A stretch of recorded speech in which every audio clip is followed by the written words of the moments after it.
Once it happened to me when I was in Kolhapur that they told me there is a saint who talks about it. So where is he? They said he lives up there and it will take at least 3 hours for you to climb up. He only lives there, he doesn't come out. I said, all right, I would like to go and see him. So I was walking and it started raining. So they said, Mother, you never go to anybody like that. Why are you going to him? I said, no, just I want to go up and see him. Now this fellow, they said, had a control over rain. But it was raining very heavily. And when I climbed up, I saw him sitting down and going on like this with great anger. So I said, let us go and sit in his cave, because this fellow is now not in a normal mood. So I went and sat in the cave there, and there he came. He couldn't walk because his, they say that his legs became absolutely lame because of the vibrations that were too much in him, whatever it is. They couldn't walk. So they brought him there, he sat down. So the first thing he asked me, why did you not allow me to stop the rain? It was raining so heavy. And when you were coming up, I didn't want you to get drenched. The way now you are all full of water, and I didn't want you to suffer like this, because it's not a good welcome to you.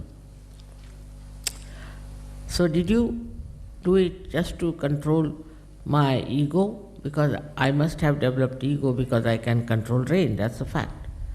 So I just smiled at him. I said, see, you are my son, isn't it? And you have bought a sari for me. But you are a sannyasi, so I can't take a sari from you because sannyasi dharma is different. I am a grihastha. I can't take a sari from you. So I deliberately got drenched so that you could give me sari. The whole temper, whole unnatural behavior all dropped out. He became extremely sweet. Yes, yes, he said, how do you know I bought a sari? At least I said, in love you know everything. And then he brought a sari for me and he did aarti and everything. But you see, all these things show that how the love masters everything so easily. Small, small things, if you are expert in expressing your love, how it works out. There are so many incidents I can give you like this. But the main thing we have to see within ourselves, do we really love each other? Do we really have affection and compassion for others who are not even Sahajogis? Those who are not Sahajogis are also the blind people. You should have compassion for them. You should feel that these people are so unhappy and they cannot come to Sahajoga and they cannot become Sahajogis, and only in their ego they are satisfied. So you must have real compassion for them. If you have this compassion, you might be told by people that why you are wasting your energy, you are doing this, you are doing that. The compassion is actually unites all these things within ourselves. That's the uniting factor. First is your attention. First, which is very, very important, I think. And the second one is your intellect, or you can say your mind. And the third one is your heart. They all get somehow or other united together once you have this capacity to have compassion. You don't quarrel with anyone. You don't have to think about it. You just feel absolutely at home when you are compassionate, and with this compassion you are having relations with others. Now this compassion is not studied out or worked out or maneuvered. It is just there. It is there.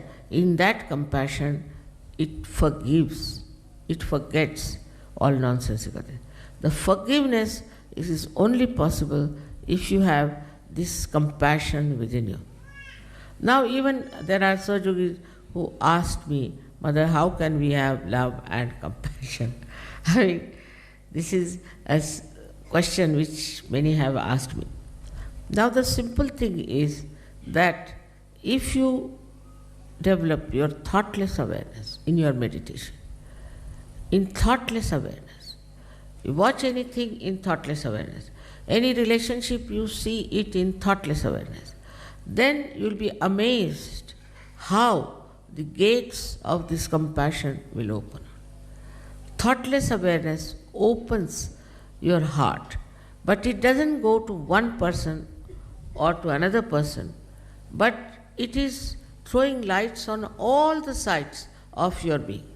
Everybody is benefited. Everybody has a divine feeling for it. Because this compassion is not linear, nor is it aggressive, but it just flows and smooths and soothes everything that is chaotic, that is troublesome, and that is painful. This is what you have now. You know, these things were done by saints long time back, but nobody liked them and they crucified them out of jealousy. Because if somebody became a saint, then people felt very jealous of that person. So they killed them or tortured them and troubled them. The situation is not so bad now. Of course, there are some useless people. There are some people who are really monsters. I agree. Forget about them. But on the whole, our attitude should be that these are blind people. Now, looking at somebody who is maybe something wrong with that person, may not be good natured, maybe anything. But in your heart, you should not have any grudge. You should not have any complaints about it. You can talk to that person about it. You can tell him in a way that will be absorbed.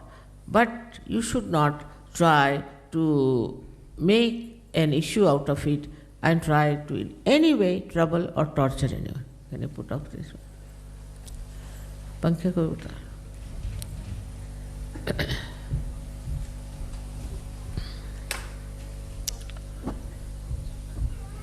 You have seen already in Sahaja Yoga those people who came and were troublesome and were not of any worth for us just dropped out by themselves. We didn't have to do much about it. They just dropped out and they have gone into some sort of a problematic life. I even now receive letters from them saying that we have this problem, we have that problem, and how to solve this and solve that. But it automatically happens. Because after all, there is a big choice going on, and the divine is trying to decide who are capable of receiving the blessings of the divine. This is the only thing you have to achieve.